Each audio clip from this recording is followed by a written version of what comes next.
চট্টগ্রাম সহ দেশের বিভিন্ন এলাকায় পবিত্র রমজান মাসের চাঁদ দেখা গেছে। আগামীকাল থেকে শুরু হচ্ছে রোজা। সন্ধ্যায় রোজা শুরুর বিষয়টি নিশ্চিত করেছে জাতীয় চাঁদ দেখা কমিটি। ইসলামিক ফাউন্ডেশনের সভাকক্ষে জাতীয় চাঁদ দেখা কমিটির বৈঠক শেষে এই তথ্য জানিয়েছেন ধর্ম বিষয়ক মন্ত্রণালয়ের উপদেষ্টা ডক্টর আ.ফ.ম. খালিদ হোসেন। জাতীয় চাঁদ দেখা কমিটির সভায় আরও জানানো হয়, দেশের আকাশে রমজানের চাঁদ দেখা যাওয়ায় ২৭শে মার্চ বৃহস্পতিবার দিবাগত রাতে পালিত হবে পবিত্র শবে কদর।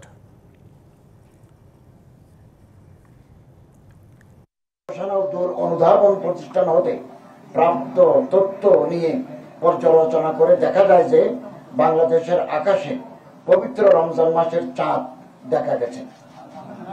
এমত অবস্থায় আগামী ১৭ ফাল্গুন ১৪৩১ বঙ্গাব্দ ২রা মার্চ ২০২৫ খ্রিস্টাব্দ রোববার থেকে ১৪৪৬ হিজরি সালের পবিত্র রমজান মাস গণনা শুরু হবে।